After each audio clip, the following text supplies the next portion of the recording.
我的大学舍友半夜躲在厕所里偷偷生孩子，因为失血过多，他死在了厕所里。而他身旁没有婴儿，而是蜷缩着一具70、80岁的尸体，那是他刚刚生下来的孩子。他连脐带都没有剪，就衰老致死了。因为事情太过离奇，警察一声不吭就把尸体都拖走了，也没有给出任何解释。学校也非常配合，因为怕事情闹大，我都打算去住酒店了，却被校领导一句话拉回来了：继续住在505，绝不再谈小杨，你们仨都有保研名额。小杨就是那个难产而死的姑娘，而明显校长是为了维护学校声誉，让我们继续住在宿舍里，会显得这件事更无足轻重。而保研这个条件，我心动了，不仅是我，其他2个舍友也心动了。毕竟这也不是第一次有懵懂女生在学校生孩子了，也不是第一次有人死在学校里了。于是我们都留了下来。晚上熄灯前，舍友小姨忙前忙后，把门窗检查了好几遍。我觉得奇怪，就问她在做什么，她却说小杨一直洁身自好，生活单调，也没有男朋友，怎么会怀孕呢？而且昨晚我半睡半醒间，总觉得有人进来过，我大吃一惊。你是怀疑昨晚有人进来过？可是转念一想，我又脱口而出一个更离谱的猜测。不对，你是觉得小杨是昨晚被侵犯才怀孕的？是的，你们想啊，那个尸体他真是小杨的孩子啊，他怎么能长得那么快呢？几个小时就老死了。我就是说，如果他能老得这么快的话，那么从受孕到生产也只需要一点点时间吧。我懵了，但小姨说的确实有道理。也就是说，小杨可能并不是不知道自己怀孕了，而是她刚怀孕没多久就开始生产了，而且我们也是看在眼里的，此前她的肚子都没胀起来。只能像小姨说的那样猜测，昨晚她被入侵者强暴了。虽然只是个猜测，但一时间大家都沉默了。我扭头看着另一个舍友轩轩，问他：你不惊讶吗？你为什么沉默？轩轩顿了顿，才回答道：因为小姨这么一说，我也恍惚记起来，昨晚好像真的听到了奇怪的声音，我又怕又生气，直接撂下一句话：那不行，那我们不能留在这里了呀，如果真有这么一个凶手，那谁知道他会不会回到案发现场？可是轩轩却立刻阻止了我：不行，你走了，大家的保研名额都会没了，不能因为你自己害怕就害我们也不能保研吧？你这样太自私了。被他这么一说，我都愣住了。小姨也来劝我：是呀，其实也不用太担心，毕竟学校也加强了安保，校长不会允许再出什么岔子的呀。我想了想，也觉得有道理。不过我还是不太懂，为什么你们对人能老得这么快这件事都能接受？他俩对视了一眼，然后小姨才反问我：你都不知道吗？我茫然地摇了摇头。他这才解释道：上个月我们学校有个实验室爆炸了，学校很快封锁了消息，但是也传出了一些新闻，好像是说那个实验室进行的是一个抗衰老的博士研究课题。他们在做实验的时候，不小心创造了一个逆向病毒，是能加速衰老进程的。有个博士生感染病毒，并且逃走了，下落不明。而那个人可能就是昨晚侵犯了小杨的人。我听得云里雾里的，他都感染病毒了，肯定警察学校都在找他，他为什么还要潜入宿舍里来做这种事？小姨面露难色，欲言又止。但轩轩却抢先一步说道：因为那个实验室爆炸的意外是小杨造成的。我恍然大悟，原来是复仇，但我还是觉得好像有哪里不太对劲。入夜了，我们都躺下了，虽然满腹疑虑，但奇怪的是我很快就睡着了。只不过半夜时，我也听到奇怪的声音了，是在阳台那边窸窸窣窣的响声，阴阴沉沉的，像是有什么东西在蠕动。我被吓醒了，急忙坐了起来，响声也戛然而止。我扭头想要叫醒2个舍友，却发现他们的床上居然都空了。我还以为自己没有睡醒，急忙摸出手机，结果看到上面有一条半个小时前收到的微信，是小姨发来的。我点开一看：如果你能醒来，赶紧跑！我彻底懵了。我急忙回复小姨：发生什么事了？你们在哪儿？可是她也没有马上回复我。我抱着被子窝在床角，颤颤巍巍地报了警。警察说他们会马上派人过来查看，但我还是害怕，因为警察来的速度可能没有危险来得快。我也不敢下床，因为我不知道下面或者阳台外面藏着的是不是人，或者真是那个凶手。他可是病毒感染者，昨晚还侵犯并害死了小杨，太吓人了。好在小姨总算回复我了，我们在安全的地方。今晚本来就没我什么事，因为今晚是轩轩布置的针对你的一个实验，他应承了更大的好处，所以才给你下了安眠药。你能醒来算是命大了，快跑！我终于知道为什么我能那么迅速就入睡了，原来是药物作用。虽然不知道轩轩拿了什么好处才要害我，但我想起他骂我自私那句话，说不定自私的是他才对吧？我艰难地从上铺爬下来，浑身颤抖，因为我怕阳台里会有歹徒突然窜出来。我拿了一件外套，朝着宿舍门走过去，但即将开门的瞬间，我却停下了手里的动作，因为我发现宿舍门居然是关好的。如果真要害我的话，那为什么要关门？开着门不是更好吗？意识到这一点，我的思绪开始逐渐清醒了。他俩可是跟我一起入睡的，但小姨却把所有责任都推给了轩轩，装出一副小白甜模样。说不定她也在撒谎，我没有出去，而是躲进了自己的衣柜，关好门。我不敢发出声音，只能发信息给小姨：我出来了，你在哪里？她停了好久，才问我：你是从正门出来的吗？你去哪里了？果然，这句话暴露了她或者其他什么人是在门外等着我的。而紧接着，她又连续发了2条信息给我：难道你没有发现整栋宿舍都清空了吗？快跑，害死小杨的凶手被放进宿舍了，我在楼下保安室等你，快下来！我大吃一惊，这到底是什么规模的阴谋？为了针对我，居然可以把整栋宿舍都清空。我只觉得不可思议。如果他说的是真的，那么学校肯定也介入了，说不定这还是学校所主张的，比如为了完成他们某个可怕的实验。虽然是天方夜谭，但既然他们能做出那么可怕的病毒，还能轻易掩盖在小杨身上发生的事，那还有什么事情是做不出来的呢？到了这个地步，我也不顾会不会把事情闹大，我报警了。我编辑了一段长长的信息，发送到短信报警平台12110，然后静静等待着。但是还没等到警察的回复，却收到了轩轩的信息：你醒了吗？快回宿舍去，不要乱跑。小姨让我跑，而轩轩却让我回宿舍。不管怎么样，他俩肯定是闹翻了。我该相信谁呢？昨晚害死小杨的凶手又是不是真的回来了？还是说这一切都只是他俩在操纵着？为了弄清楚真相，我发信息质问轩轩：我不在宿舍了，小姨说你要害我，是吗？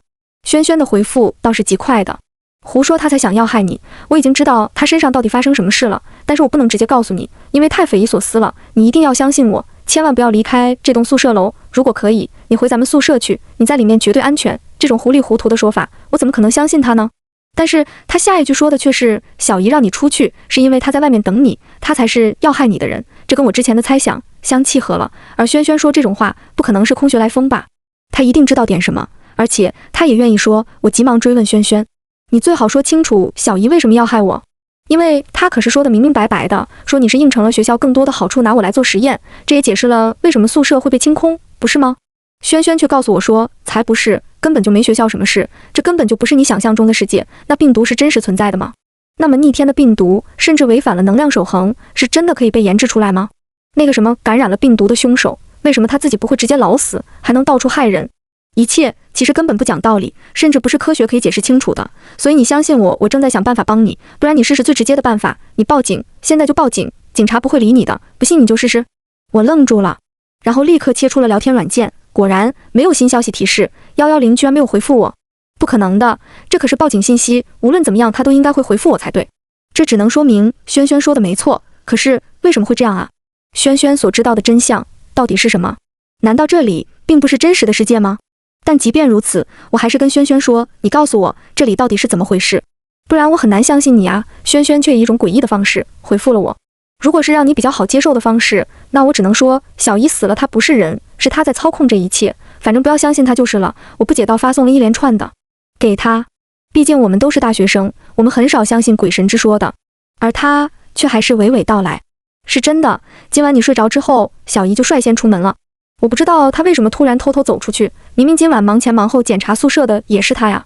出于好奇，也怕她出事，我就偷偷跟出去了。你知道我看到什么了吗？整栋宿舍一个人都没有，仿佛所有人都消失了，而小姨一个人慢悠悠的，像个女鬼一样下了楼。她走出了1楼的宿舍大门，然后被黑暗中的一把刀砍掉了头，是真的，整颗头都被砍了下来，鲜血喷涌不止，所以我才让你别离开宿舍，因为外面的黑暗里不知道藏着什么呀，我根本看不清，因为我都快被吓死了，我浑身颤抖，我只想报警。可是接下来发生什么你知道吗？小姨她把自己的头捧了起来，她没有死，她居然拿着自己的头颅慢慢的走回宿舍楼里来了，打出这些字我都觉得魔幻，太不真实了。我急忙躲在楼道里报了警，可是你猜怎么着？没有用，报警没有人理我，所以我才说这肯定不是我们所熟悉的世界，不然怎么可能接二连三发生这种事？我盯着轩轩给我发的这一大堆信息，眼睛都看花了。不是我看不懂，而是我实在难以置信。我花了好一会儿时间才消化掉，但得出的结论却只是轩轩是疯了吗？但我也抓住了一个矛盾点，他说话前后不一。我连续发了2条信息，质问道：既然小姨死了，而且还回宿舍楼来了，那为什么你还说宿舍是安全的？既然宿舍是安全的，那你为什么不回去？我以为他根本没办法圆好这个谎言，没想到他居然是逻辑自洽的。因为我听到他那颗头颅喃喃自语说话了呀，他说要让他出来，这就意味着他并不能进咱们宿舍，不是吗？而我不能回去，是因为我躲在了1楼的楼道里，我不敢露面。我贸然走出去，要是被他发现了，不就第一时间会被他杀死吗？我惊呆了，这居然跟我所知道的现实重新契合上了。因为在我这边，小姨确实是让我下楼，说她在保安室等我的。我是真不知道该相信谁了，走不是，留也不是。而这时候，轩轩的一句话却让我察觉到了不对劲。你一定要相信我呀，你现在在哪里？他在探问我的藏身之所，我肯定不会告诉他，我还藏在衣柜里。但是我可以借此机会测试他。因此，我对他说，我相信你，那我马上就回去咱们宿舍，你也想办法快点回来。他也迅速回复我说，好，没问题。我的想法是，接下来我只要看看他是不是真的愿意回来就行。如果是的话，那他也许可信。但我没想到的是，我才刚收到轩轩的信息没一会儿，外面就传来脚步声了，而且门并没有被打开的声音。我甚至可以判断出，那脚步声是从阳台那边传过来的，这意味着阳台真的有人攀爬进来。凶手是存在的，轩轩出卖我了。在确认我会回来之后，他告诉了这个凶手，所以他攀进阳台埋伏我了，太可怕了。我吓得在衣柜里瑟瑟发抖。什么宿舍里才是最安全的，都是一派胡言，都是他吸引我回来的借口罢了。那么关于他所说的小姨身上发生的事，也是假的吗？因为这时候我又收到小姨的催促信息，你还没有逃下来吗？咱们宿舍里太危险了，快找机会跑。虽然已经确定轩轩不怀好意出卖了我，但也不能排除小姨就完全没问题。因为今晚实在太诡异了，我忍不住直截了当地跟小姨说，轩轩跟我说了很多话，我不太信任你了。如果真发生了这么诡异的事，宿舍楼都清空了，那凭什么我能逃出去？而他的回复则是，我不知道轩轩跟你说了什么离谱的话，但事情其实很简单。晚上说到的那个病毒还记得吗？他们想要复刻小杨身上发生的事，他们想要这种可以轰动世界的准确的实验数据，而选中的实验体就是你。但是身上带着病毒的凶手，他是不可控的呀，他可不会配合学校，所以才需要清空宿舍，而且宿舍楼周围都没有布置任何人。学校留了很大的空间，全都给轩轩去操作了，所以轩轩是两头通气，他联系凶手诬陷你才是罪魁祸首，让凶手来害你了，然后他也肯定要稳住你，让你留在某个固定的地点。你自己好好核对一下，轩轩是不是这样对你了？我恍然大悟，原来是这样啊，但还是有些地方说不通。我质问小姨，可是轩轩怎么会能联系到凶手？小姨这才告诉我全部真相。哎，你应该问的是，为什么我们会知道引起那场实验室爆炸的是小杨呢？因为当时我们3个就在一起。一开始是小杨先认识了那位博士学长，我们是受邀前去他们实验室参观的。学长应该是在追小杨，所以卖弄了起来，跟我们炫耀他们的研究内容，说一旦成功，诺贝尔奖都不在话下之类的。但轩轩手贱，我也不知道他做了什么，让实验器材发生故障，导致后面一系列灾难。我甚至怀疑，昨晚小杨被害也是他故意放学长进来的。因为轩轩要甩锅呀，我还是觉得不解。我都不在你们现场，怎么可能诬陷到我身上啊？小姨也不明所以，我也不知道他怎么说动学长的，但是你敢赌吗？是的，我不敢赌。而且我确实听到了阳台那边有脚步落地的声音。凶手他就一直躲在阳台里，他非常有可能就是小姨所说的学长啊。所以最重要的问题也来了，就算我确认了小姨说的真相才是真的，那我该怎么逃呢？只要我从衣柜里走出来，阳台里的凶手一定会毫不犹豫地袭击我，所以直接走出去肯定是不行的。不过既然轩轩能够联系这个凶手，那我唯一的希望就是从轩轩这里下手了。如果能通过他的手引开外面这个凶手，那不仅说明小姨说的全对，而且我还能逃出升天。我思考片刻，然后才发信息给轩轩说，我回不去了，我看到奇怪的东西了，不知道是什么东西，但是很可怕，它挡住了我的路，我现在躲在2楼210寝室里，你能来找我会合吗？当然，我根本不是要他来找我，我是要他遥控凶手来逮我，那样我就可以趁机逃走了。很快我就收到了他的回复，行，那你不要到处跑，我去找你。而在这时，我果然听到阳台里传出声音了，跟我的猜测基本无异。阳台里面传出来的是开关门的声音，原来凶手躲在厕所里了。而紧接着脚步声也响了起来，他正在一步一步地往寝室里走。没错，虽然他是从阳台进来的，但是确认我不在宿舍里后，他也可以大摇大摆从正门出去，只要听到关门声就行了。脚步声越来越近，我焦急地等待着。终于，他好像已经走到宿舍门了，但让我没想到的是，他并没有开门出去。我能明确地听到他的双脚停顿了2秒钟，他应该是转了个身，然后步履又往宿舍里面走了。怎么会这样？我更害怕了，因为我怕他发现我躲在衣柜里。但好在他没有，他的步履走到阳台处的时候又停顿了2秒，他又转身继续往宿舍门方向走。我突然意识到，他好像是在宿舍里踌躇踱步，徘徊不定，这又是为什么？直到我听到他发出喃喃自语的声音，这该怎么办呢？他一定会看到我的。不是他，而是他外面这个凶手是一把苍老颤巍的女生，而且她的声音像极了轩轩。我彻底懵了，一直躲在阳台里的居然不是凶手，但他是轩轩吗？我不敢确认，因为他的声音实在太老了。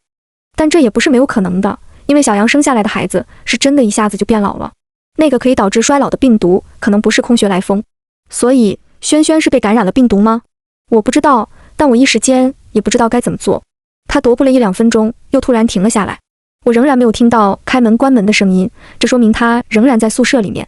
但是我的手机却收到了信息，正是轩轩发给我的。这一下我确定外面这人就是轩轩了。刚刚明显他是停下来打字，所以脚步声才会戛然而止。而他发给我的信息内容是：我已经看过了，从210出来后，左边的楼梯是绝对安全的，你直接上来就行了。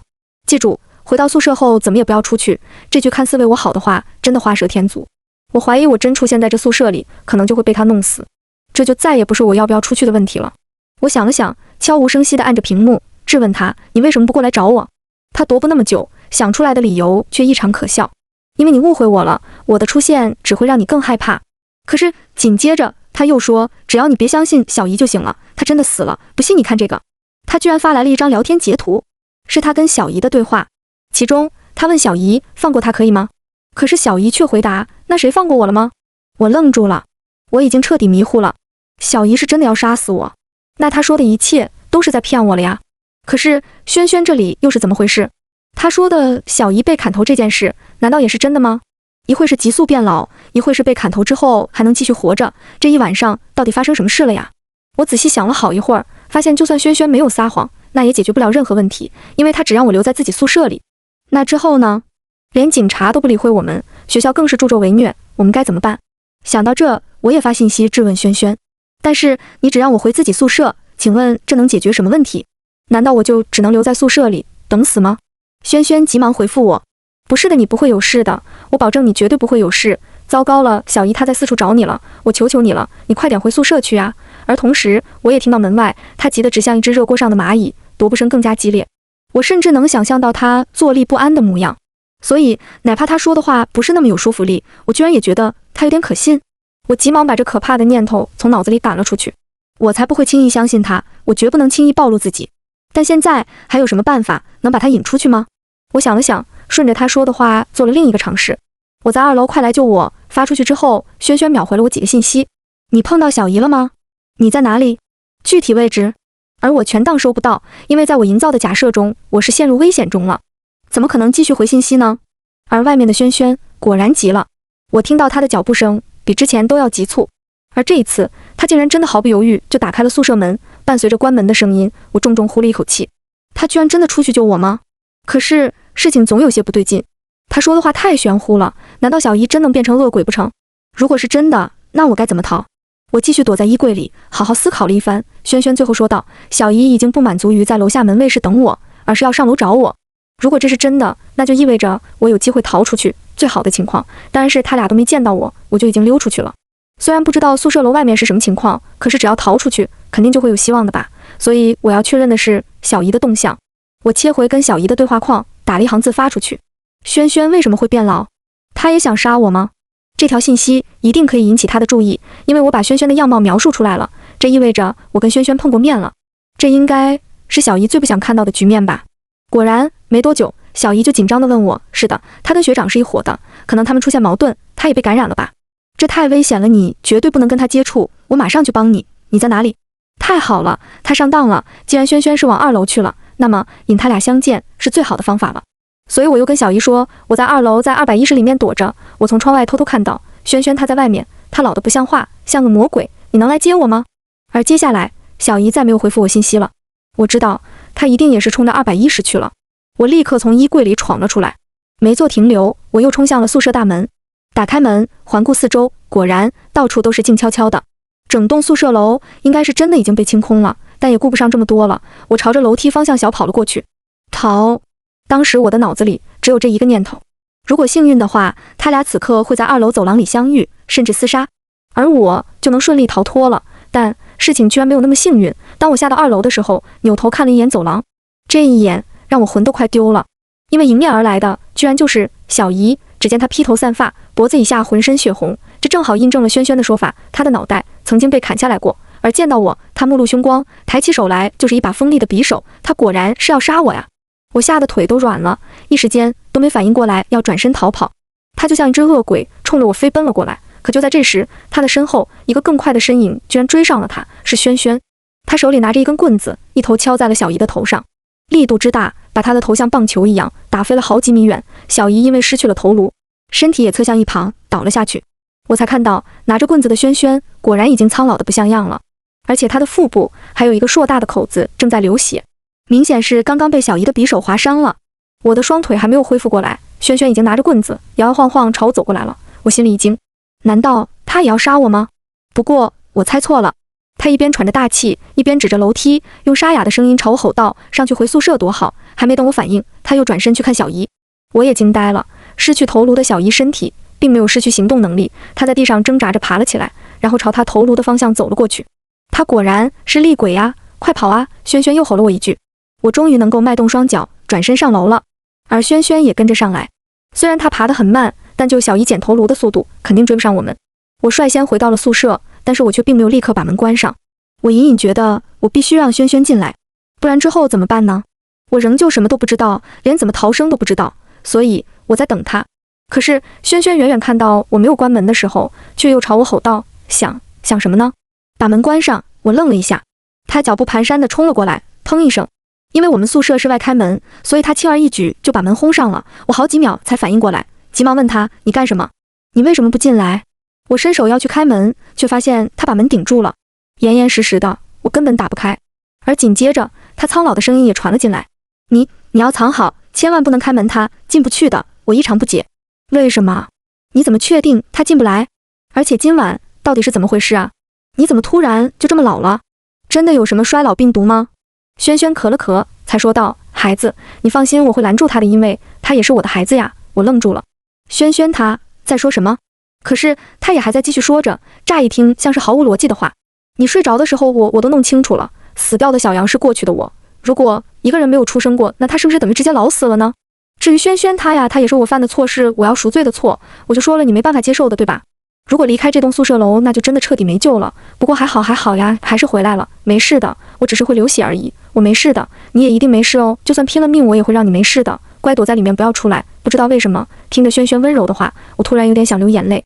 我居然再一次想要相信他，虽然我也并不太听得懂他说了什么。也许从来就没有什么衰老病毒，也没有什么学长凶手，躲在阳台的一直都是轩轩。他变老了，不敢让我看到，所以才藏起来。而从一开始，轩轩就不愿意让我离开宿舍，哪怕是用了责怪我自私的方式，他就只想我留在这里，因为他从头到尾都拥有那样的下意识，哪怕在他还没弄清楚之前。我好像知道这个宿舍是什么地方了。我摸着门板说道：“我不会离开这里的。”轩轩也说：“这就对了，我等着你哦。”然后我听到了小姨的声音，可我不会理他的，而他在外面骂骂咧咧的，却始终都进不来。他是真的进不来呀！轩轩没有骗我。也不知道过了多久之后，我靠着门板渐渐睡着了。而当我睁开眼睛的时候，我被人用2只手掌轻轻抱了起来，世界一片模糊。我终于哇一声哭了出来。